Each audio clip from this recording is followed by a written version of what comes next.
So this is an amazing podcast, soon-to-be radio station that got set up in Shaftesbury, where I live, and it started pretty much at the time of the pandemic. And it was suddenly this amazing kind of resource of sharing information very quickly in the community.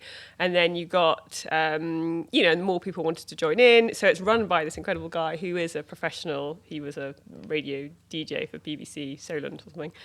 And then he's very kindly kind of donated his time to the community and set up this podcast. Brilliant. So usually he's the one ringing me, asking me about food and this, that and the other. Is that the one that potentially could turn into a radio station? Yeah, exactly, yeah. Are you going to turn into a DJ with it? I know, I mean, it's all going to be pre-recorded, so it's going to be an easygoing radio There is station. actually a guy called DJ Food, so the name's already gone. Already gone. You've got to be quick these days. You have, really quick. So, Philippa Davies, thank you very much for coming and doing our podcast. Thank you so much. In the pursuit of excellence at Hownhall. Thank you for having me. And you look even more stunning in the flesh, if that's at all possible. I Clearly bought it you is. cake. Clearly it works. What is the significance with red? Because I noticed that carries on through all of your, or most of your photos and your theme. I think it kind of, these things start by accident and then you realise it's kind of crept into your life and you really love it. So it brings me a lot of joy and, I have to be quite sparky in my job as a private chef and it's just a good kind of trademark, I guess, as well. It's like Philippa, she's always, I've got my red apron on or my big red earrings and it just brings me a lot of joy. Makes me happy. It's brilliant. It's lovely because it's a little thing that shines through on each. I mean, obviously what you talk about and what you do is incredible in itself, but it's that little USP. There was a... very different, I know, but there was a chap who was a very famous angler and very sadly died a few years ago. I think his name was, I've always called him Jan Porter, Jan or Jan Porter. And he sort of popped up in the 70s and then sadly died, I think, sort of in the last 10 years, I think. Don't quote me on that. But his trademark from when he very first started on the riverbank in the 70s was wearing a red beret because he wanted to stand out. And then he got one of those, of the time, the Adidas tracksuits in red. Oh. And then throughout his whole career, and he became a journalist, writer relating to fishing, every time you saw him, apart from a little blip where he wore camo, he was in bright red. Nice. And I just thought it was fabulous. Yeah. And he actually was a very nice person and an incredible angler as well. But... I think, certainly stood out. Once you start getting involved in more kind of media or have a social media presence, it is actually really important to have something where you're instantly recognisable. So, I mean, obviously you can play around, so I could be wearing, I don't know, a red tweed skirt or a red jumpsuit or, just depending on the occasion. But it's just nice to have that kind of link, I think, between your posts and your presence. I think so. Does it work for you, social media, and Instagram in particular? Yeah, I mean... I travel a lot as a private chef, as you know, and so I kind of feel there's a lot of alone time. So, you're going off on the car or the plane or all that, and I just think I kind of feel I'm bringing a community with me. So people get really invested in my journey. Where's she going next? What's she going to find? And whether I'm at home actually as well and doing some. I recently did this huge post on emu eggs, for instance. Yes, I saw it. I mean, it was an obvious thing to do, lockdown at home, what else there were is loads there of people on? doing emu eggs. It was totally obvious. I've set a trend, I feel, like it's going to be the next big thing. Emu egg custard, I was waiting to see the piece of bacon that was sort of in proportion with, I thought, that's my breakfast. Dinosaur bacon. But, you'd get loads of messages in or people comment on your posts and it's a really engaging way. And it's a great way then once you kind of build a tribe of followers and community to kind of spread a message, share information, get excited about something, promote something. So, I think social media for me, and I keep it all to food, like I try and not veer off the course because obviously people have followed me or joining my journey about food, so I try not to go off too much on a tangent from that. Yes. As much as I like to talk about my fashion sense or lack of. Well, it got you noticed. We noticed you. There you go. For me, being in this industry, well, in the industry of shooting, say. We follow sort of related companies to sort of keep a handle on and see what other people are doing. We obviously you write, well, some people might not know, but you write for The Field and have done for many years. Yeah, so I've been writing my recipe pages now for, I think, 5-6 years. Yeah, fabulous, which is brilliant. Do you... But looking at your feed, the Instagram, I mean, you're an international chef, you're a private chef, you're all over the place.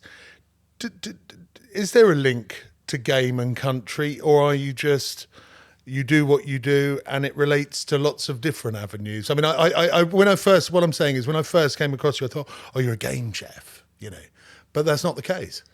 No, I mean, but as a chef, you're always in search of incredible ingredients. What's exciting? What do you want to be in the kitchen? What do you want to serve people? So, I mean, I grew up in Dorset on a kind of small holding, and although my family doesn't shoot, we have friends who do. So they'd drop in, pheasants. Well, you're surrounded by shooting there. Surrounded by shooting, yeah. Absolutely, yeah. And then when I moved up to London, the restaurants I worked in, so the River Cafe, Morrow, they would have game on the menu. And that was the first time actually I remember, the smell of grouse, first of all. And it was just like, what's that? I was like a dog, my ears pricked up. That smells incredible. And then having my first taste of grouse and wild salmon back then when you could have it in the restaurants. Yes. And it was just magic. Like, this is incredible ingredients. And then as I went on through my career and then started private chefing, I got some amazing jobs at shoots all over the place. And yeah, so that's my connection with shooting. I think the produce is incredible. What comes out of it, it's an incredible food source we have here in the UK. It's an interesting link, isn't it? Because obviously, I think it's always been a theme that's carried on, but I think it's largely certainly come to a head in, I would say, the last 5 to 6 years with, organisations like the BGA promoting, getting game meat out there. What's your take on that? How do you think that's going? What do you think could be done, or do you think it's sort of it's at its at its limit and it's just a case of time spent? What's your sort of thoughts on? Yeah, no way is it at its limit. I think if we're shooting, we've got to eat the meat. So I think that's really important. So everyone in the shooting community has to be engaged in that conversation. And then I think it's really important to look far wider than that, because as I said, it's this incredible food source we have here. It's, you've got some really nutritious, delicious. Yeah. Sorry about the rhyme, but no, it's very good. I won't become a poet. I'll stick to my writing, recipe writing. But that I want to share with a wider community. So I breach. I think straddle is an unladylike term, maybe, but I do try and straddle both communities. The male listeners will like that one. Yeah. I'm involved in obviously the shooting community as a chef. But then also my work spans far wider than that. I'm really keen to engage that community as well and look at this incredible food we have. Now I know that you have, I say background. That's probably that is the wrong word. You've got a sort of within your sort of past family. There's clearly a sort of line of craftsmen. Yes. And you had some really fine cabinet makers, I think, and furniture makers, which is clearly a very skilled art. So there's obviously a thing in the blood with working with your hands. That's really interesting. I haven't actually looked at it that way before, but yes, you're right. I mean, so my father, my grandfather, my great-grandfather, I think probably my great-great-grandfather, I should know because my mother's really into family history, so she's continuously talking about it. I just need to pay more attention. Or did you switch off? No, mother, I didn't. But so we all came from like a High Wycombe, lots of chairs. Yeah. My grandfather actually made chairs for Buckingham Palace. So I mean, yeah. So they were really into it. And, I grew up when my father had the workshop at home and my mother helped and my grandparents helped as well. And so, it was very much a kind of a practical childhood. But we lived on a small holding. So we were rearing our own animals for the table. We were growing our own vegetables, having a go at bread making, yogurt making, wine, which was kind of dubious results, but sometimes pretty good, sometimes not so. You had to try all of it, of course. Absolutely, yeah. So I guess that kind of connecting into food and where it comes from was just a big part of my childhood. And it is creative, like you say, whether you're doing woodwork or something edible. So funny, isn't it, that you were immersed in sort of a sustainable lifestyle, really, to a degree. Way before it was trendy. That's right, yeah. It was life, not even a lifestyle, it was life. That was very much my grandmother's doing, though. She was very much, she didn't want, she wanted to farm organically as such. Obviously, we weren't certified because it was just for us. But, she saw the change that was happening in Britain and trying to get greater yields, putting more pesticides on the land. She's like, there's no way we should be putting this on our body. So this is just after the Second World War when people were sort of maybe more considerate and thoughtful. Absolutely. And of course there was rationing as well. Yeah, and when farming kind of changed in Britain, to try and get those greater yields, I do think we kind of switched how we used the land. So my grandmother was very particularly keen that what we put in our bodies was kind of as natural as possible.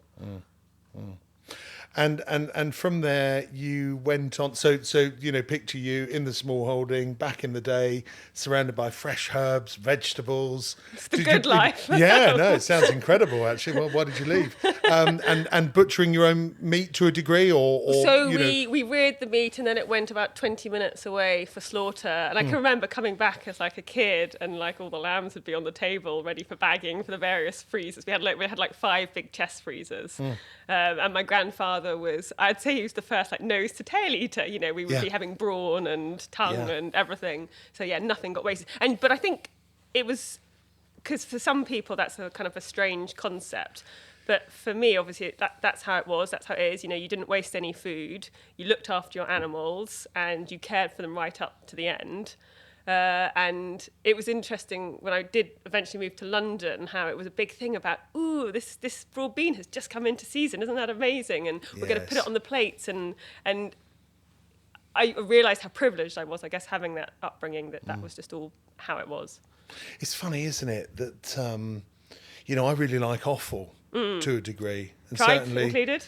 Not necessarily. I haven't met a tripe recipe I like yet, so I'm always on the lookout. No, I don't. I'm going to sound really ignorant. I don't know if I've actually ever tried it. Actually, in all with the Italian my 20-odd years. Oh, look at you! If only. No, but I love offal. I mean, roe, fresh. Well, any offal, but fresh roe, liver, kidney. Yeah. Even the heart, thinly sliced. I think liver's like my ultimate hangover food. Well, it's stunning, and this is the funny thing, isn't it? Back in the sort of 70s and school dinners, and people would sort of cook this hideous grey meat, with this sort of quite sort of sour aftertaste. And, a lot of people I know sort of similar age, hate liver, but they never got to try like a rose liver, something fresh, which is totally different. It's sweet. It's heaven. Yeah. Sweetbreads I'm really into as well. I love them deep fried, then with like some capers, parsley, lemon juice. Yes. Very nice. Yeah. But do you think it's a combination, or either really, cost or education that's really led people, I would say, off track from thinking, we only eat chicken, beef, pork, fish fingers. The idea of a pheasant or, some fresh... And I know sometimes there's maybe been an expense attached with that, possibly. Mm-hmm. What's your take on that? I mean, what do you... that's a big question. But... No, I think it's fascinating and something I've begun to talk... Well, I think I thought about it, but just talking about it more now, I kind of understand the world a little bit more and the more foodie or people that I talk to. But in Britain, for instance, we had obviously the Industrial Revolution very quickly, and so we moved away from the land into cities and to different kind of working, and whether that kind of disconnected us from where the food came from, so we didn't understand, maybe didn't have the respect. Whereas if you maybe look at like France and Italy, who had it later, you could still, they still worked on the land much more. They were part of it. They saw the seasons. They saw what was naturally coming up. And so maybe that's kind of where the split happened for the UK, and we just got out of touch of eating well. There's no respect for food, is there, it seems? Well, I think that's a really broad statement. So I'm always very cautious about not just kind of carte blanching everything, but I think there's there hasn't been, so I think there is coming back now. Absolutely, yeah. In the same way, I think we've got some incredible farming ideas going on now. You talk about regenerative farming, or we've got some incredible organic, very high standard, and we have amazing animal welfare standards in the UK, particularly when you start looking further abroad. Yes. So it's something we've got so much to be proud of.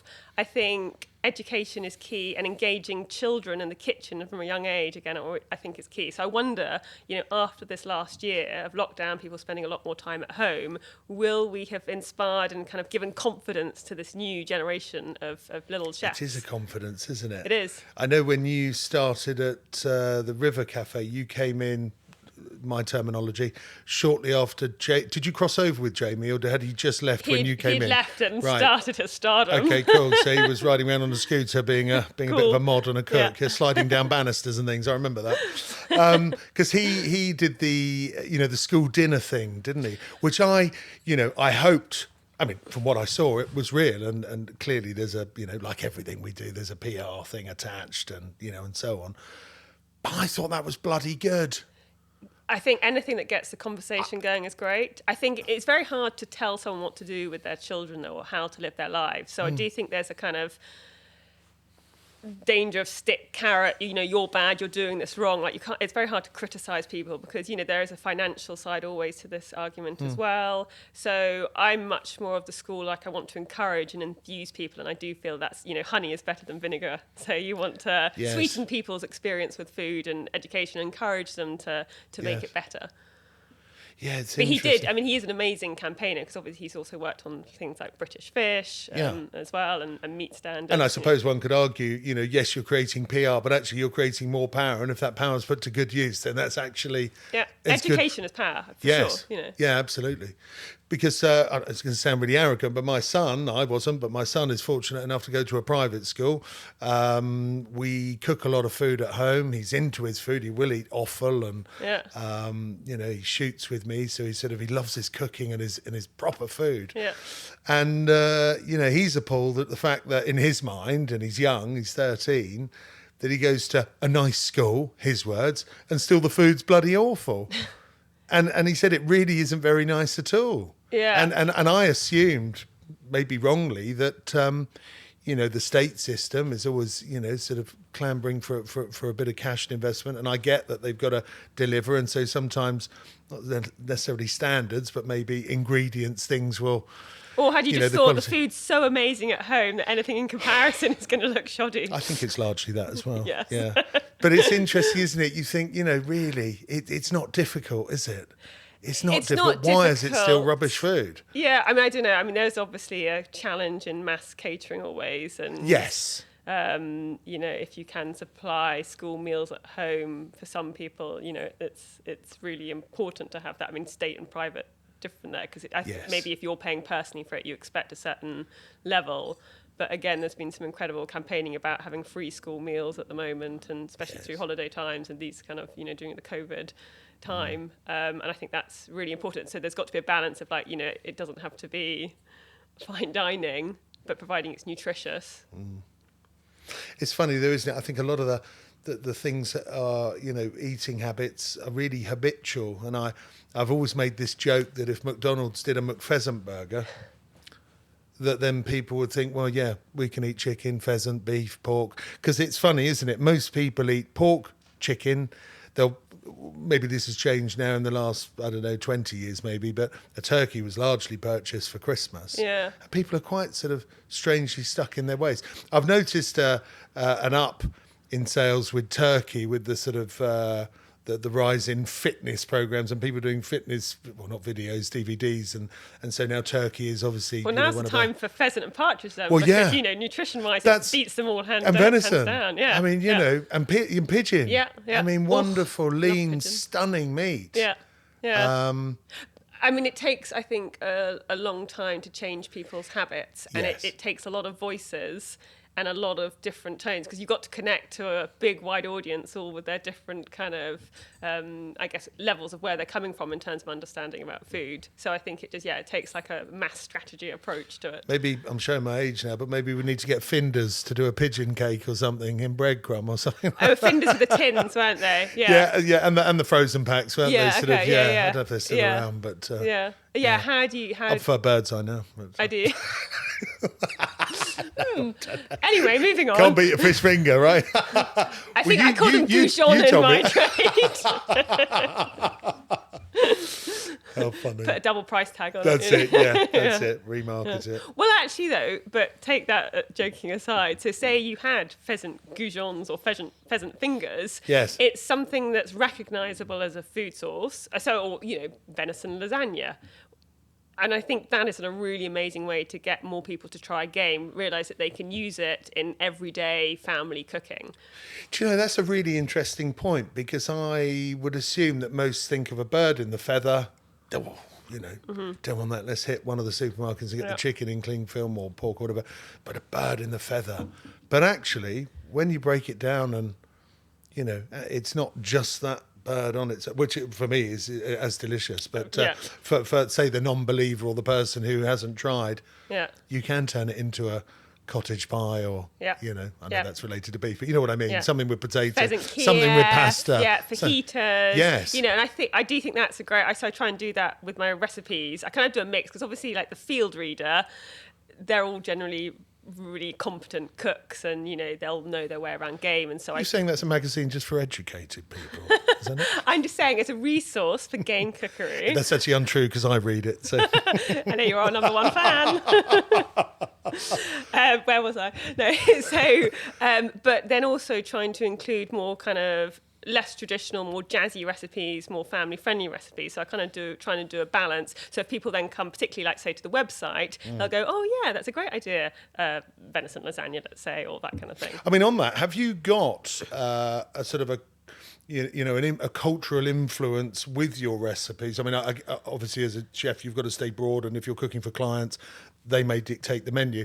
But is there one or a couple of things that do sort of direct your train of thought when cooking generally? Yeah, no, absolutely not. My mind doesn't work like that. Right, okay. So it's very much influenced. Yes, of course, I'm there to please the client, so I'll make sure that it's something they're going to enjoy.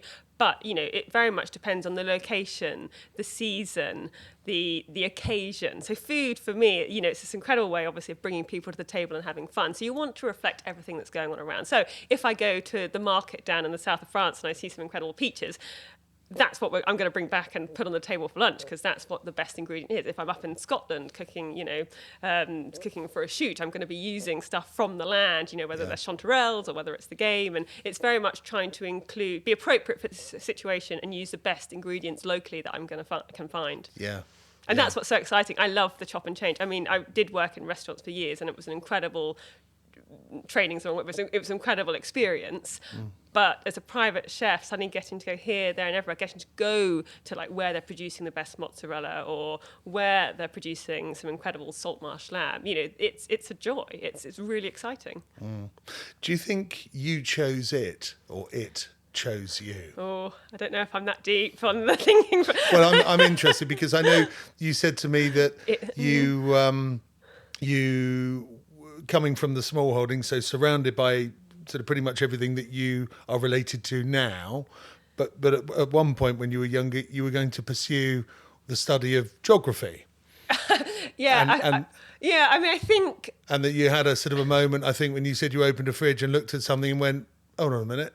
Well, yeah, I love this. Yeah, no, I mean, what happened? I mean, I'd worked in restaurants since I was 14. I was really lucky. I had these two inspirational women who ran this cafe locally. It was my first job, Saturday job. It was so much fun. I loved the heat, the noise, the kind of that service buzz. There is a vibe, It's such a buzz. And I think, it's really important for as many people as possible to get through the restaurant industry when they're young, because it teaches you so much about teamwork, about kind of, goals, being neat, being tidy, and as well as kind of creative. But anyway, so I knew I loved it, but I thought, I better carry on with my studies. And I was home educated quite a lot. So I did my A-levels as a correspondence course. So maybe I didn't have the best careers advice as such, but it did mean that I could carry on and do other things. So, I rode a lot and I carried on working quite a bit during my A-levels.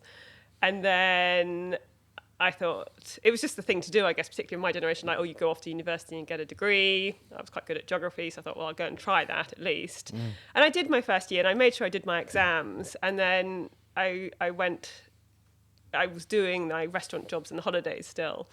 And it wasn't a kind of epiphany. I was inside cleaning the fridge. I was thinking, I don't want to go back to university. I want to move to London. I want to be in this industry. I want to go and work in other restaurants. I absolutely love this.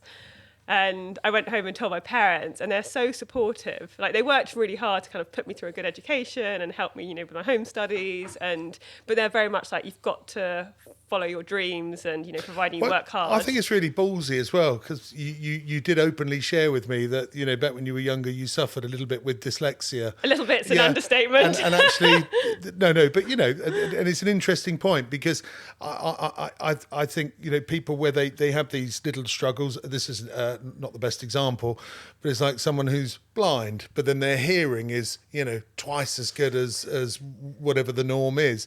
And I sort of thought, did dyslexia, having, dyslexia actually aid what you do now, in the sense of it's made you sort of more passionate, more tuned in? And actually, I'm saying two things here. I also thought it was a really ballsy choice, even though ultimately you decided against it, to actually go to university, because dyslexia is, can be a super tough Yeah, I mean, I think I just I'm felt... relating it to numbers and letters. I don't have it. I'm just crap at most things, but I assume it's that sort of muddling. And so, I would imagine Yeah. for one who has it would be, bloody frustrating, to say the least. It was very frustrating in the education system, I think, because it wasn't picked up and it wasn't particularly considered back when I was at school, and it started to.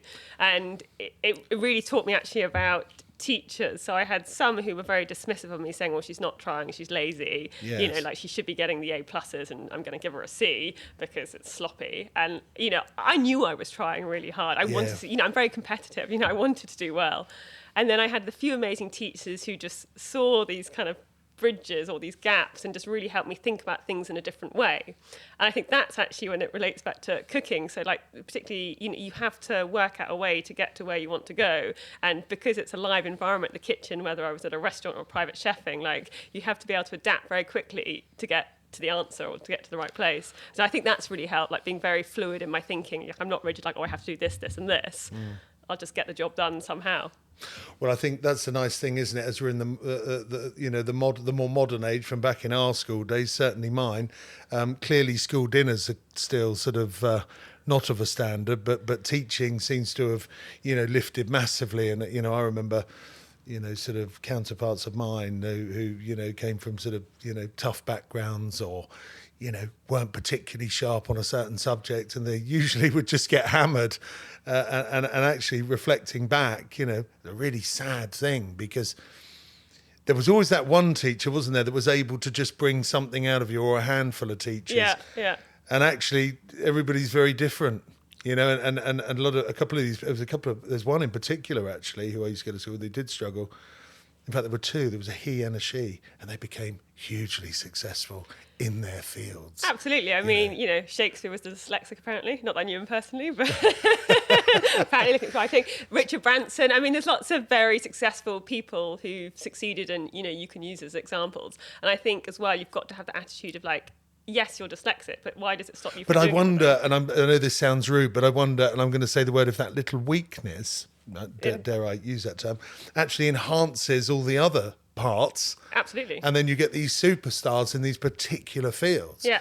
Because you have to work out, like I said, other ways to do things. Yeah. And so other senses, like you say, kind of sharpen, and you just muddle on through, you slightly ignore the bits that you can't do, or find other ways. Yeah. Yeah. And there is a pattern with these people as well. I found they do have a very interesting take on life. And they seem to be able to, I'm if you think of a circle and the information's inside it, and talking about myself personally, I'm stood at the circle. I can't move that far around the circle. These people seem to be able to go all the way around and look at things from a different angle and go, actually, and it just makes me feel stupid. I just think, how do you do that? It's incredible. I guess we all bring something to the party. That's the important thing. Yeah. Well, I've got a friend of mine who did work with Richard Branson, then he went on to do his own thing, and he has such an interesting take. In some areas, he's, it's not happening, but in others, it's... Yeah. And like you say, I think it makes you want to succeed even more. Yes. If you're faced with a bit of adversity. I mean, mine was just dyslexia, but for me, I tried not to think of it as a challenge, but it was, I guess, a challenge. Yeah. Because I felt I struggled at school. It makes you want to get over the jump and get over the finish line. Yeah, no, that's really cool. So, of course, then I'm thinking the next fairly healthy hurdle, you've found your passion. You're working in two of these incredible places, obviously not at the same time, River Caff and Moros. What then made you make the break to say, I'm going to go and do this on my own? And why did you do that? Well, so Morrow, I'd worked at it for about 3 years, and it's this incredible restaurant in Farringdon, so in East London. They've got some great books as well. Incredible books. I think Benita's got all of them. Yeah, Spanish kind of Middle Eastern food, Turkish, run by this incredible couple called Sam and Sam, which I really love. Yeah, that's great. That's a brand in itself, isn't it? It is a brand. They are a brand. And they were really encouraging. But obviously, there's only so far you can go in a restaurant. It was their restaurant, so I'm never going to own the restaurant. And one day, I remember one of the women who worked on the bar kind of came and chatted to me with a twinkle in her eye, going, Philippa, I was at the weekend at this farm in London with my kids, and they're looking for someone to set up their cafe. I thought of you. You should go and have a look. And I hadn't thought about moving on but I thought, oh, that sounds fun. And, obviously having grown up in the country, I've got huge connections to animals, and I love being out in the open, and I love the city. I love both, but, my heart's kind of there. And I went and had a look, and I just fell in love with the space. So it's 32 acres. It's called Mudchute City Farm, just behind Canary Wharf. Wow. And they'd kind of had a space there, but they'd never really done anything with it. Anyway, so I think when I know I want to do something, I will jump. Like, I won't think too much about it, because there's always pros and cons. So if the gut feeling's strong enough, I'll go for it. So I went for it, set up and ran this restaurant, and we did great. We got voted one of the best places to eat by the Telegraph, by Time Out. We built this huge new community. Yeah, no, it was really exciting. We started eating the animals. We did a bit of foraging on the farm and had an allotment. I had this amazing guy who was on the trustees. He was an ex-vicar. Retired vicar, not ex-vicar, sorry. Okay. Bringing a bit of soul into food, yeah? Well, no, he was just this amazing man that whenever... Well, he'd come, he built me a wood oven there, because Morrow and the River Cafe both had wood ovens. So for me, it was this incredible way to cook. Like, it's just the skill of how long and temperature, just feeding the different types of wood in and different positions in the oven. And anyway, so he built me this wood oven, he built me a smokehouse, he built me this proper barbecue outside, helped me with my allotment. And so for me, it was this magical playground. I know it was work, but it was a lot of fun. Yeah. And then the other kind of cool side about that is that we had loads of actors. So I had basically, Guildhall and all these very exciting people come and do my front of house, because it's this perfect kind of synergy, the two worlds, because obviously you kind of need the theatre. Yeah. And so I did that for about 3.5 years, and that was my first kind of, I didn't financially own it, but I owned it with my soul and heart, I guess. Yes, yeah. And then that kind of, again, it was a charity. The profits from the cafe kind of went back into the farm, which was great for the farm. But again, it's just how much of my life was I going to put into this? It was set up and it was running. And then one of the customers came in one day and asked me to go and cook for her at our house for her birthday. I thought, that sounded quite fun. Why not? So I went and did that, and that again just sparked something else in me. I was thinking, I love this. I love coming out to someone else's kitchen and kind of looking through the cupboards. Have you got a short attention span, do you think? Huh? I don't know, 3.5 years at both places. I've been private chefing now for 10 years. Yeah. So, no, I don't have a short attention span. If I love something, I will throw my heart and soul into it. But why would you stay on the same thing the whole time, particularly, I guess, as a creative? You want to see the world and do as much as possible. And well, I suppose I assume, and maybe this is a sort of a boring train of thought, but I see most chefs who sort of get as passionate as you are. The next progression seems to be to get a premises, and open up, and I'm here, and the creativity is in maintaining that bar, seasonal foods, more creative foods. That is the art. But it's interesting that you clearly have exactly the same knowledge, passion, input, energy, yet you're also going out to all these different places, people's houses. I mean, the thing about working at Mudchute was it was, although I was working 6 days a week for 3.5 years, but even on your day off, if it was open, you'd be on the phone, or, and it was just, it was such a huge commitment, which is fine, but it wasn't mine. And then obviously you're tied to that place, and then also you're tied to that concept and brand of the restaurant. So yes, great to be seasonal, but if you're positioned in that part, in London, so you have that confinement. Whereas as a private chef, I realised, like I said earlier, I'm going off to find these amazing ingredients. I could suddenly see so much more of the world. I love travel. I mean, I just think there's nothing better to. So you're like a refined version of Floyd, really, aren't you? Less booze with the same alcohol. I'm kidding. I wouldn't know. I've only seen one picture of you drinking. I think it was the sort of after hours clips you do with the cocktails. I thought, here we go. I do love my cocktails. That's true. So I think what private chefing has brought to all that kind of creativity and passion is the joy of moving around, and then being able to feed in my writing love. So I've always loved writing, and again, that's something I kind of struggle with my dyslexia, thinking, how can a writer be dyslexic? But A. Gill was dyslexic. Yes. But there's lots of people who are, and that's what amazing editors are for. You've got the ideas in your brain, but then you just need the help. Kind of, you put them down. Well, I think it's about getting out a feel, isn't it? Getting out, the person into words, and yes, and it's telling a story. It's engaging engaging an audience, you know. Yeah. And I think if that editor can get you, then I think it's a good tool to create a fine product. I mean, I see that as perfectly acceptable, and I wouldn't have thought there were many writers that it's not like we throw a bag of words at them and go, I know there's a good story. Put it in order, will you? Yeah. Correct the spelling mistakes as well. I've got a big issue with spelling, I have to say. And then, my mind doesn't always quite remember the words right. Do you know what? It's a thing called spell check. It's easy. I know. Yeah, just do that. You and every other bugger, I tell you. Yeah. Apart from Benita, she's a grammar Nazi. Well, maybe I should get her to edit my work. She's overworked at the moment. She's got mine. Come on, sharing's caring. On the writing, actually, obviously you've been in the field. We know that. Do you write for any other sort of more food-orientated magazines? So I've done a bit for BBC Food, which has been great because obviously you've got huge kind of coverage then. Yeah.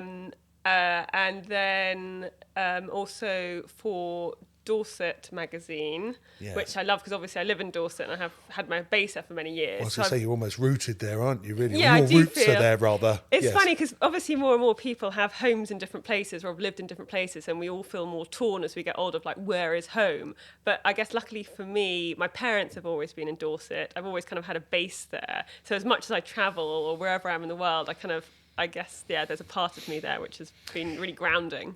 It seems to be a very, it's a silly comment. It just came into my head. This is not part of any clever research or anything, but thinking about it, and obviously it's coastal, which plays a large part, but we've got coastal around the country. But there's a lot of foodies stretching from, say, Somerset, New Forest even, come back a bit more, all the way down to Cornwall, isn't there? Yeah. And some real well-known names and people currently now. Seems to be almost like a hotspot for But it's food. amazing produce around there. Of course. You know, where you... Well, you've got that, I suppose, that trend, that crossover of obviously stuff that's coming out of the, out the sea. And of course the wonderful... And the land. Yeah. And, you know, obviously as a chef, that's your dream scenario, like to be able to locally source food off the land or locally off the, off the water. Yes. What more would you want? I mean, that's why we cook, to get to play with these incredible produce. Sorry, so you're asking about the writing. So so BBC, the Dorset magazine, but the big project I'm working on at the moment is this book series called Deepest. So we've done Deepest Dorset. Yes.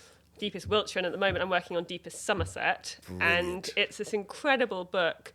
We raise money for local charities from the profits, but the book looks at the art, the history, the culture, and obviously the food, which is where I come in, of each county. So for me, our first book was Deepest Dorset, and I do my research of what are the producers, what are the farmers, the artisans within the county, and then I kind of come up with an idea of, okay, what am I going to make, what recipes? So I do a series of recipes, and I kind of go through from breakfast all the way through to dinner. And then I wanted to, because I do the food photography and styling as well, I wanted to photograph the food on things that have been made in that county. So I was choosing plates and basket weavers and rugs and stuff. Do you let anybody else do anything else? No. Or do you? No, I do. I'm doing that. No, I have a lot. You do need a lot of help, particularly the more you juggle. Yeah. And people are always keen to give people advice. So sometimes I listen, sometimes I don't. Very frustrating for those around me, I'm sure. So it's almost like a mini doomsday book for each county then, really, isn't it? I suppose encapsulating, everything about it. I mean, that's a lovely thing. It is beautiful. And I assume would be quite timeless. Yeah, no, absolutely, because it isn't just like this is what's happened this year, and it's not a tourist book. It's a look at everything, and it's just a celebration. I love it. Their tagline is celebrating the roots of unique communities, and I just think that's a beautiful, really beautiful thing. Nice. That's what I liked about River Cottage when it first started. Yeah. Hughes, he's got a nice way about him. I've never met him. Seems like a lovely chap. But it's the way that it wasn't obvious. Yeah. And it touched on that the local, there's wassailing with the apples. Have you been on a wassail? I haven't. You've got to go. Yeah, and I've got some big old legs to go wobbly when I neck cider, so I'd love the opportunity to find out. Well, in my Deepest Somerset research, I've been doing a lot of cider drinking, purely in research of course. Obviously, it's all very professional, but it's pretty amazing stuff. Makes the driving really good. No drinking and knowing. But I've been drinking it like almost champagne, so serving in little coupes, and when it's nicely chilled at the beginning. It's a really lovely little aperitif, I've decided. Lovely. Yeah. What's the pear drink called again? Perry. Perry, that's Yeah. right. Perry's very nice. Yeah, as well. and pears are quite sweet for my palate in drink format. Yeah. I know they can. I love that kind of acidity of the cider. And actually, I think they're more inland, aren't they? I think there's big producers sort of around Gloucestershire and things. There's a lot around Herefordshire as well. Thank you. All that, That's yeah. it. Yeah, Yeah, that's it. I just thought of one more thing that I'm particularly proud of my writing, which is I do stuff for the Condé Nast House and Garden, because one of my biggest, I'm not sure I like the word passion, but it is a passion. It's my total love is eating out. So I write all these, as I travel, I always get to eat out a lot, whether it's with my clients or just by myself or friends. And so I write these kind of where and what to eat, because I have this big FOMO. When I go somewhere, I do so much research of like, what should I be eating? Where should I be eating? And I think that's really important as well. Like, it isn't just about where to eat. It's like, what should you be eating that place? What is local? What is seasonal? So I write all these lists. I'm backtracking to when I mentioned both earlier backtracking. about no, you're not. No, sorry, I'm just saying, just building up the comment, which is saying I'm backtracking to, I said I assume why you wouldn't have a location, a restaurant, something like that. But I can see that the travel, and specifically as you are sort of a private chef, or one of your guys is as a private chef, and you travel all around the world, that I suppose one could end up in a village, a town, in a country you've maybe not been to before. And not only are you there exercising your skill as said chef, cook, but you're going to get to go out and see all this produce. I know, it's the best. And maybe there's stuff you haven't heard of before, but stuff you haven't thought of. Oh, crikey, I didn't realise they did that. And, dried goods and meats. And I mean, that must... Now I'm thinking about it. I know, you want to be a private chef, don't you? That's really... No, I just want to follow you and just eat the food. Yeah, that's all. But I just think that's really exciting. It is, and it's, I think... Rather than having someone delivering stuff to your unit once a day, you're actually feeling it. Yeah. And you, I mean, for me... to sit in France eating snails and a nice wine, or to sit in Cornwall and have some fresh fish and a pie. I mean, so once you're in the environment, it seems to sort of almost enhance. But it's my job to go and properly seek out, like, what is it that we should be eating while we're here? Obviously you kind of tend to naturally fall into it if you're going somewhere on holiday, but if you've got someone professional doing that and who will put the research in. So I'm such a geek, I like doing my research. So I will, I'll look at food. I think that's just being professional. Oh yeah, I don't think sorry. it's I know, geekish at all. yeah, no, that's true. Yeah, thank you. Yes, it's professional. Yeah. And you put the glasses on, you look geekish. But apart from that, it's not geekish at all. No, it's but totally only because pro. I get so intense, and I do, like I said, I have this FOMO. Like, I don't want to miss out on anything when I'm there. I want to celebrate everything I can. So I'll look at food bloggers, at restaurant menus, just to see what they've got on, where they're getting their produce from, and then I'll go and talk to everyone. These poor people when they meet me, this crazy English woman. But I want to just hear everything, all their suggestions, and it's an amazing part of the job. Probably an awkward question to answer, I suppose, but there's a lot of, there's a ream of chefs and cooks out there, and like everything, there's reams of everything, and then there's a smaller percentage of really good, of that particular, whatever it is. There's lots of chefs, there's lots of cooks, there's lots of very good ones. Do you, when you're cooking, when you're creating, subconsciously, are you doing it because you want to expand or try something, or is there a little bit in the back of the head that thinks, I've got to get my finger out because so-and-so's doing that, they've started doing that, and I think I ought to try and, just to almost keep ahead? I'm saying that because you said you were, A, slightly competitive, and B, that obviously in this modern world, which I don't particularly like, everything moves at 100 miles an hour, and we almost all feel like we've got to be working all the time and got to be creating. Is that for you? I mean, things do move fast, but that's often in social media or on magazines because they've got to come up with new content. But realistically, in the home, people don't always want to be challenged or having something new flung at them, particularly if they've got a younger family that they're trying to encourage to eat well, or so it's not always wanting to be challenged. But I think it's a mix, because obviously, again, I think as a creative, you do want to keep expanding your repertoire and looking out, and I don't feel I need to change. I hate changing unnecessarily. Like, if I have a perfect lemon tart recipe, which I do, by the way, yes. I'm not going to just all start... your recipes are perfect, yeah? Okay.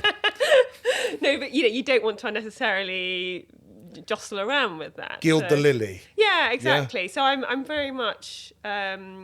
and I'm not like a fine dining chef. It's much more going back into the produce, to that river cafe style, like making sure that you present, real food, a plate of present food. the ingredients the best way to make them shine, and that's appropriate, kind of, for the occasion. So yeah, I do. Naturally, again, if you're moving around for different clients and you're in different situations, so whether you're out in Singapore, say, or I don't know, down over in the Caribbean, you're going to be changing what you're cooking because the ingredients are different, and you're going to be inspired by different things, and the weather's going to be different. So that's it's enough change, I think, within the repertoire. Yeah. What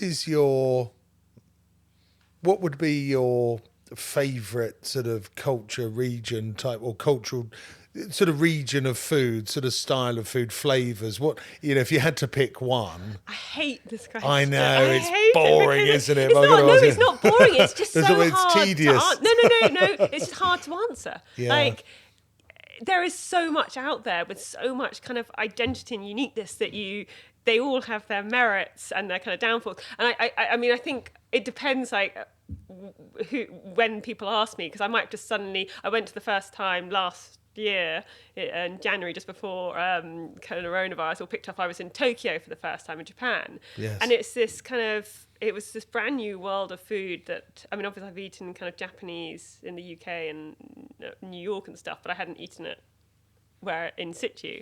And so for me, I was saying, like, oh, I'm obsessed with this. Like, what are all these flavors and textures? And, so that's something I kind of want to expand on more. Or, so it depends where you go. Although I think if I had to actually give you an answer, I'm quite often drawn to those Mediterranean flavors. So those gutsy kind of olives and ripe tomatoes and rosé and chilled. That's it. Yes. Slip chilled. that one in there. But yeah, variety is definitely the spice of life. Yes. Well, I was thinking when I was thinking about, before, you coming in and questions and, having talked to you, and I thought to myself, if someone asked me, what's your favourite meal? What's your favourite? I think I've probably got 50. Yeah. And it depends on mood, Yeah. time of year to a degree. Yeah. Probably wouldn't have a huge great stew in the middle of summer. Yeah. It's very difficult, isn't it? Yeah. It's like saying, what's your favourite restaurant? Again, like, who are you with? What's the occasion? Yes. Do you have a chef or chefess that you look up to? Loads, Do you? and I'm always reading, whether it's, on Instagram, there's lots of inspiration, magazines, like, I think Delicious magazine is a particularly incredible one. I think they really are very in touch with, like, what's happening all over the UK, and they're very on board. I want to write for them, so no. No, I genuinely think they're great. You've got loads of amazing food features going on out there. In terms of chefs, it depends again, because, I love eating out, so whether I'm eating at someone's restaurant, but I'd never maybe prepare their food, but they might bring in like a flavour combination that I really love, or I try and keep it quite broad, not kind of, I'm a floozy with my affections. That's it. When it comes to food. Quickly inserted there, yes. So you suggest that your favourite food is sort of tapas style, fresh. Well, no, my seafood. the flavours. Sorry. Yeah. So would that be your favourite location as well? Sort of where the food comes from, travelling wise. I like the weather out there. Yeah, of course. Yeah, Mediterranean. There's some amazing. One of my first jobs was down in Provence. Well, actually, my first two jobs, one was in Provence and one was in Ibiza. And Provence, just the markets are they are proper French markets that everyone kind of, I think, sometimes dreams about, because certainly all French markets aren't the same. It depends where you are, but that particular region is exceptional. And I remember, like I said, one of my first jobs was in Ibiza, and I was a very wealthy client, and they were like, oh, we're off to Ibiza for the weekend with a group. And I was like, Ibiza? This was like 10 years ago. You don't eat out there, do you? Just drink what? and bob around. Isn't it a bit messy? Pulling faces. Anyway, I got there, and it was like James Bond villa, just so beautiful. It's a really spiritual island, actually. Oh, it's a stunning island. Yeah. The beaches are incredible, because particularly like the little kind of more off the beaten track ones, because they are so natural and rugged. The food is insane. I mean, it's the fresh fish, the vegetables. It's a very rich soils there, because volcanic island. Yes.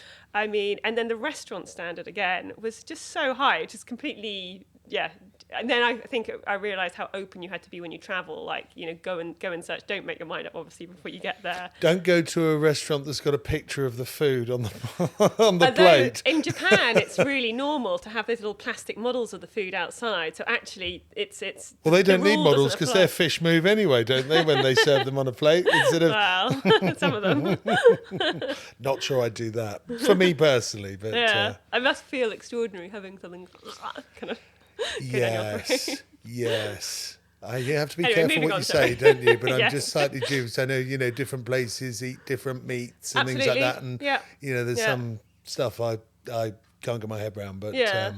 And you have to respect, I think, in some terms, other people's cultural heritage and. do you know what? I think it's like everything, and actually, it comes back to shooting. It's not, horse meat. Right. I think it's the process and the attitude, and how the whole process is carried out. A respect of food for a food source. I think when you see the mass production of and bluntly cruelty, then that's never obviously on. a repulsive thing. Yeah. It's No, not sure. good at all. No. So why haven't you ever shot? Well, I haven't You're a shot- country girl. You're indoors, surrounded by shooting. You're right for the field, Yeah. amongst others. Yeah. Um, Well, I've done clay shooting a little bit. yeah. So it's not that I won't shoot. It's more at the moment I feel I want to. I'm part of the shooting world very much because I go Of off course. and cook for them like the same a picker upper or a beater would be. So I feel very Yes. much part of it and educating myself more and more about it. I see the game as this incredible food source, so I'm coming at it from a chef's perspective. Yeah. And I feel I want to, again, that kind of clumsy phrase of wanting to straddle the audiences. But I really want to engage. Another one for the blokes. Yeah. Okay. I really want to engage as many people as possible to be excited about this meat. And I kind of feel slightly wary, I don't want to be seen as just part of maybe that community. Well, that's why I asked about the Field magazine. Yeah. Because Yeah. it's incredible. Of course, it is. We don't need to big them up. They're big enough. Yeah. Was there that fear of almost being niched as a sort of a gamey type chef as opposed to a chef? Well, I guess I'm not just a game. Clearly you're chef. not. You are a chef, But and you I have bring, ties to. But I can bring that knowledge and experience, enthusiasm to my game recipes. Are you happy for people shooting pheasants? Well, of course, yeah. Otherwise, Yeah. I wouldn't be No. part of. Yeah, No. but I think it's got to be eaten. That's my big. Yes. It's a food source. You shoot to eat. So so it's about trying to engage as many people and just seeing. I always think it's all about following, having examples. So lead by example. So yes, and the. And it's not a deal at all, but I'm just curious. You've shot clays. Yeah. You cook. Are you going to ask game. how good I was or bad? No. I know you're brilliant, obviously. No. I blame my dyslexia. Yeah, 100. It was actually what was zero. One. No, but I'm just, and you shouldn't. Not that you would have had to, but I'm just curious as to why you're immersed in different levels within, and you haven't had a crack at a peg in the field. Or I'm sure it will happen. yeah. I do feel I want, and there are some amazing chefs and kind of game writers out there who do very much both. They are, Yeah, that I'm not typical- suggesting you should do it all the time. At the moment, Yeah. you haven't even just, Yeah. thought, oh, well, I'm this end of the process. I'm that end of the Yeah, process. Let's see if we can just join the ends together. Just no, I think inevitably, it will happen. Yeah. But I do feel that there's such a strong identity to the shooting community that creates this incredible food resource. So Yes. how can you engage a wider audience? Yes. And I feel by representing yourself as someone who, would you say this is someone who's out? I'm not in my tweeds. I'm not in my barber. No, I have tweeds and barber, by the way. I'd be quite happy for you to be dressed like that I in the know, field. I know. That's absolutely Whatever fine. you I want. think you'd be accepted on most shoots, quite I frankly. don't know. I wore a red jacket once pretty badly on a shoot when I was cooking, and I remember the head gamekeeper being slightly miffed at me for wearing red. He's like, "Well, I think that's the wrong jacket there, Philippa."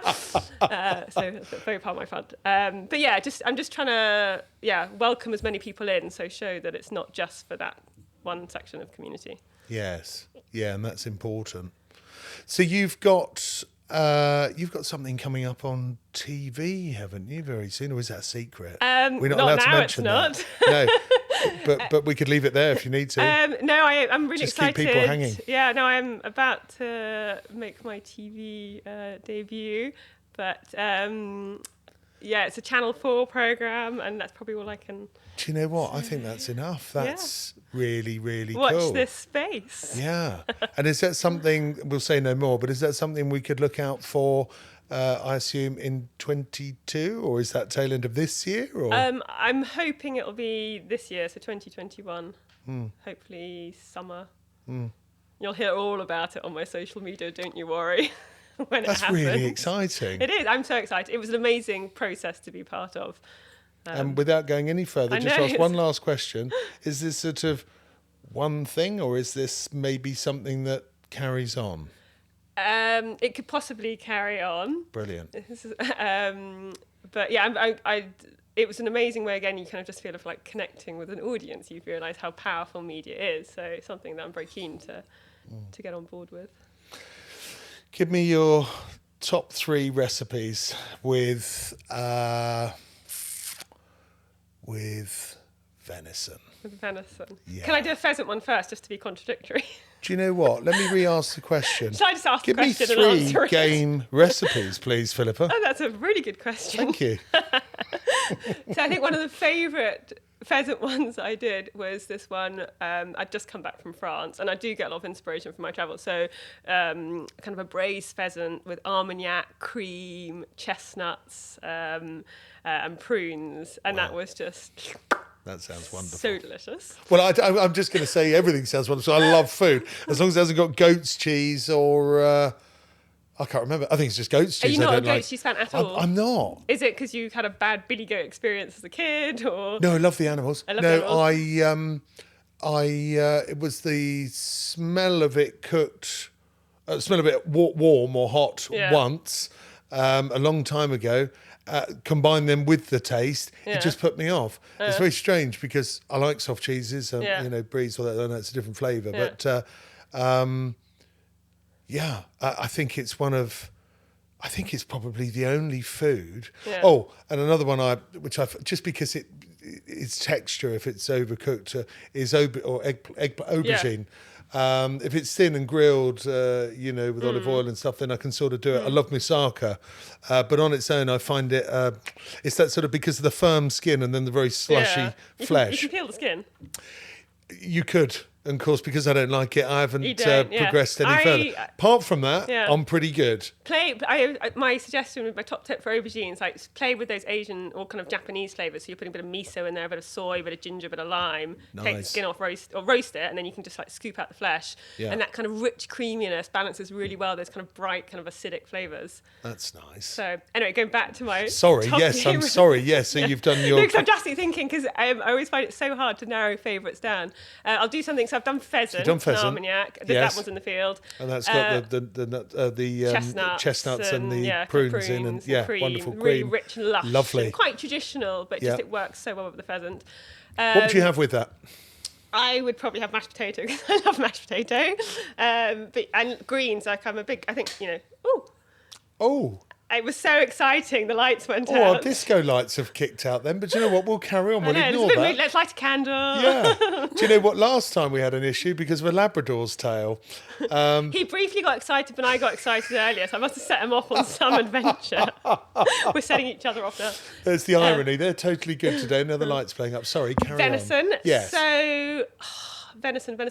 I mean, venison obviously you can treat very similar to beef. Yes. So I really love things with beef. Like I think I like it quite simply grilled or roasted, and then it's about the kind of sauce to complement you put that with. So whether it's something like a really fresh salsa verde, so parsley, capers, really good olive oil, and that kind of the richness, say, of a roast venison loin with that sauce is really lovely. Or I really love anchovies, so you might want to do like a nice kind of maybe anchovy and olive sauce with it. So something quite punchy, so you need a little bit, but just a really good kind of marriage of flavours.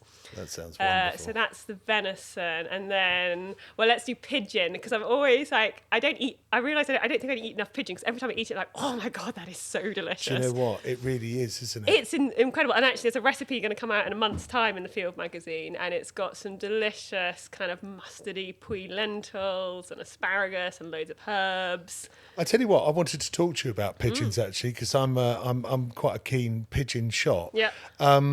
but I'd also like to get a quick coffee and maybe make you another one. Can we take a break for 1 minute? Yeah. And then we'll come straight back? Of course. Fabulous. I'll speak to you in a minute. Okay.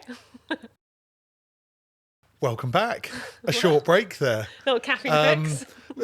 For anybody who's watching on YouTube, sheer proof that you are so visually hot, you made the bulb pop, which I'm incredibly jealous of because I usually only break mirrors. Anyway, we were just talking about pigeons. You gave us your 3 recipes, fabulous, and I was just about to say, I love pigeon shooting. It's a real sort of craft, and it does a great job, obviously, for crop protection and a very sort of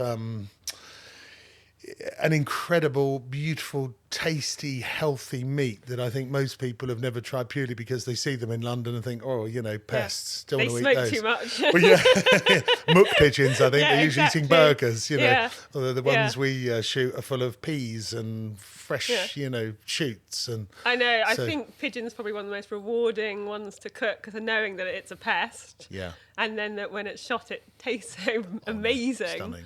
Yeah. But so I put you on the spot. I asked you for 3 recipes, but I suppose I've got to ask, back early on in our conversation, you said that when you were working in the restaurants, grouse, smell of grouse and so on. So go on, give us a grouse recipe as well. It's like grouse still does it to me though. It still makes me physically tingle when I smell it. It is just this exceptional piece of meat. I mean, I know this. When you go up to the moorlands and you see where it's from and just how precious their habitat is and how much work goes into kind of maintaining that habitat. There's something so reverent about the grouse. And again, it's one of those ones I think a lot of people, when they think about it, that's kind of steeped in, I must eat it with bread sauce and game chips and that. But I kind of think there is so much more you can do with it. So give us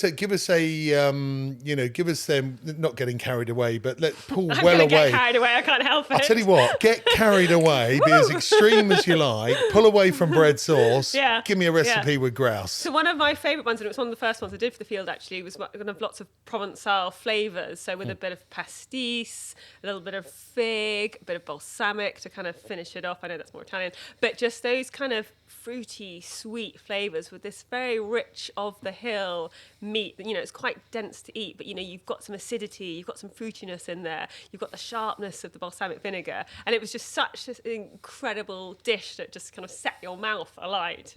So I loved using the grouse for that, but also I love using other ingredients that obviously come from the terroir of the grouse.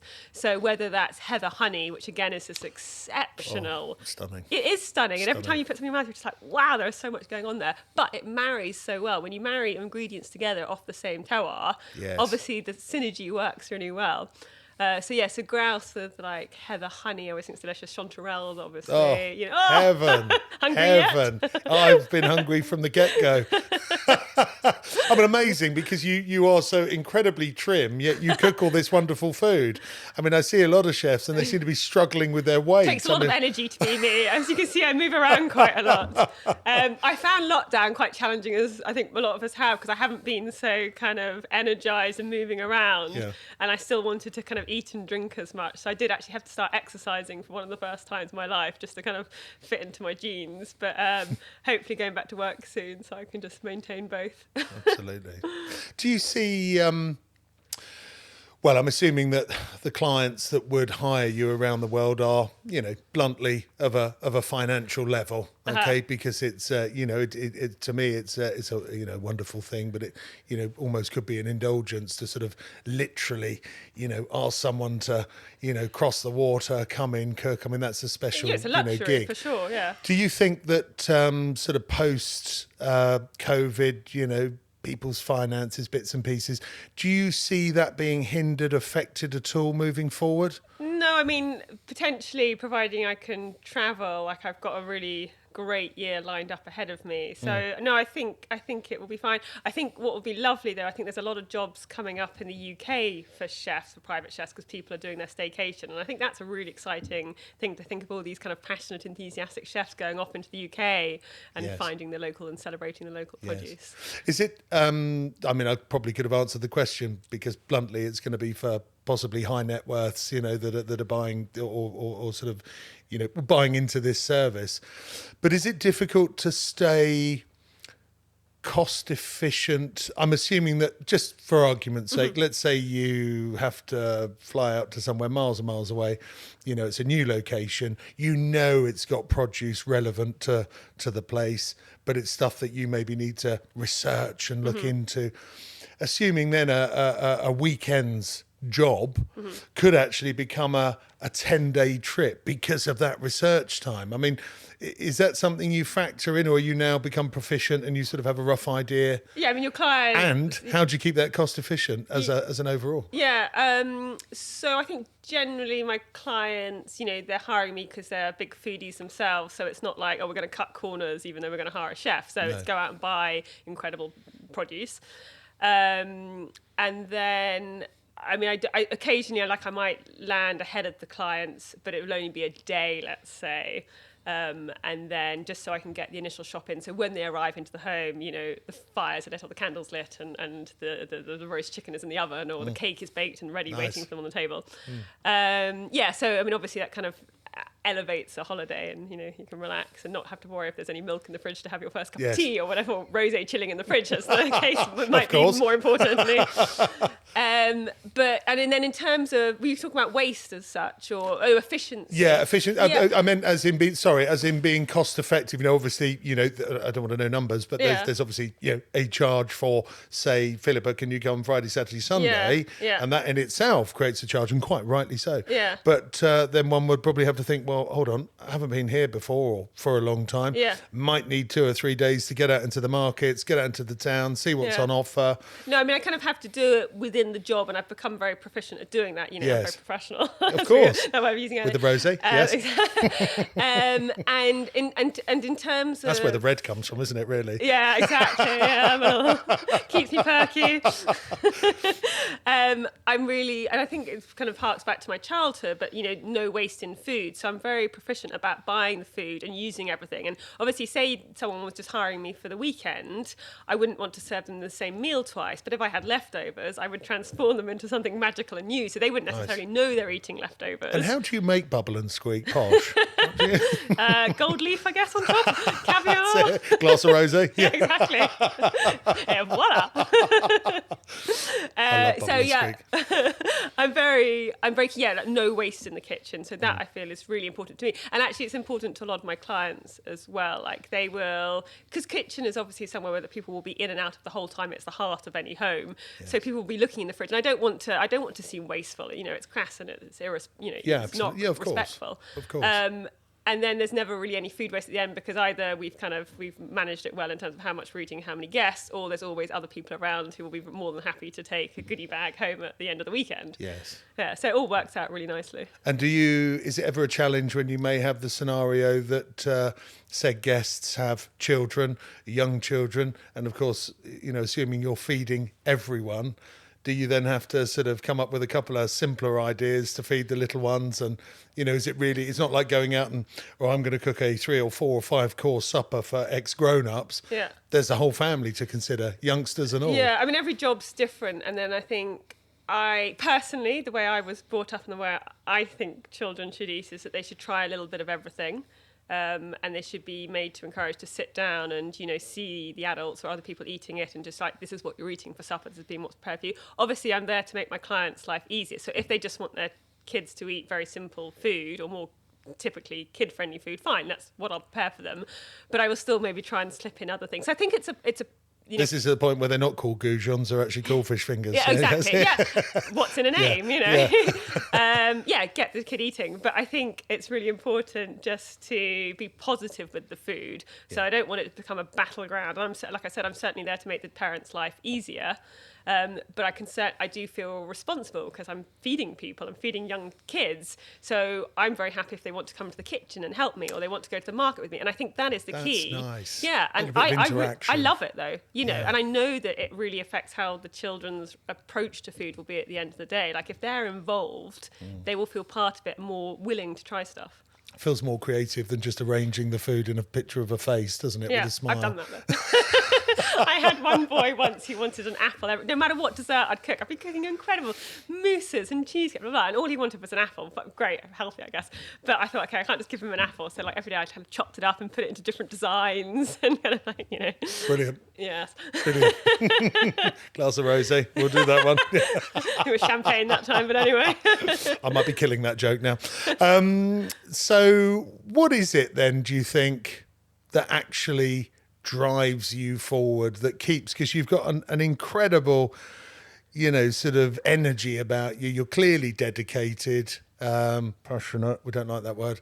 I don't know, though. And But I was about to say, What is it? It is. It's what the is passion. It? I love what I do. I have found a way to make a living of something that I absolutely love. But do you think it's for you because you're using your hands, because you're creating, or is it the reaction you get from the people you're feeding?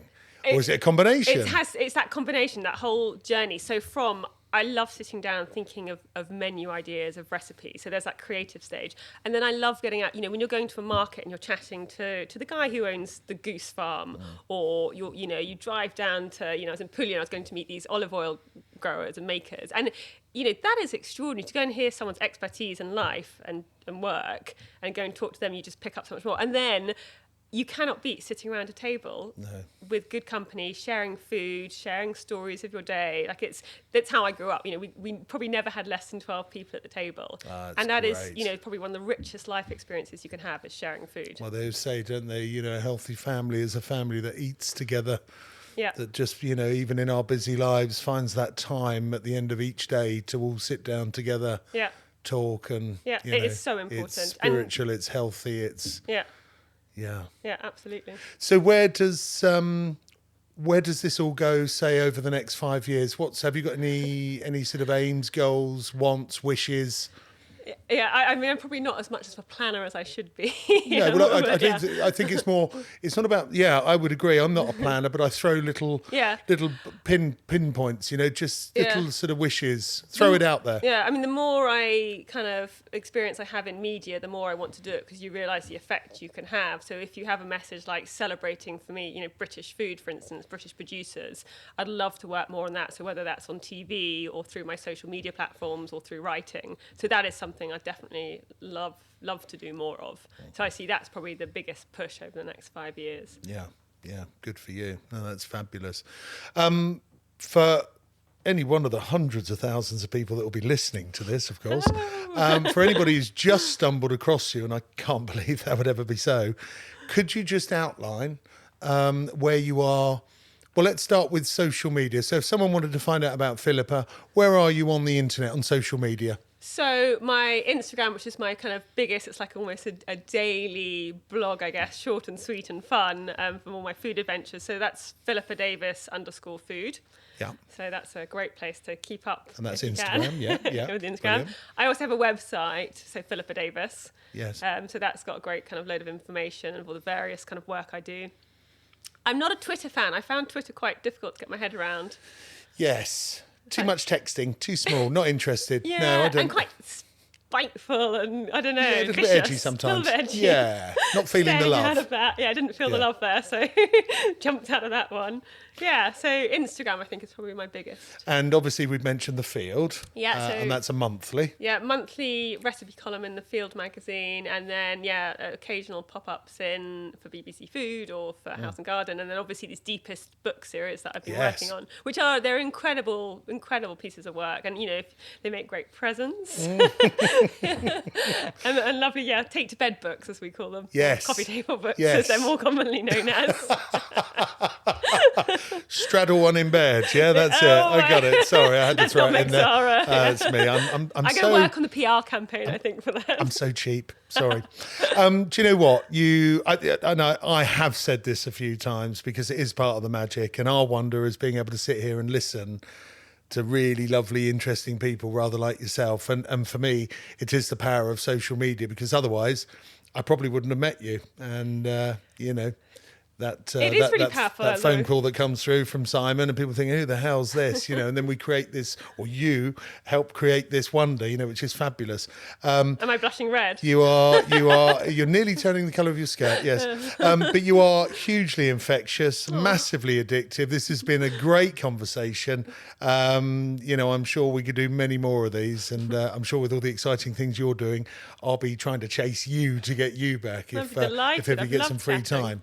But Philippa Davies, thank you very much indeed. You've been fabulous, and a beautiful prime example of someone who's in the pursuit of excellence, which is wonderful. Thank you for your time. We'll see you again soon. Thank you. Cheers.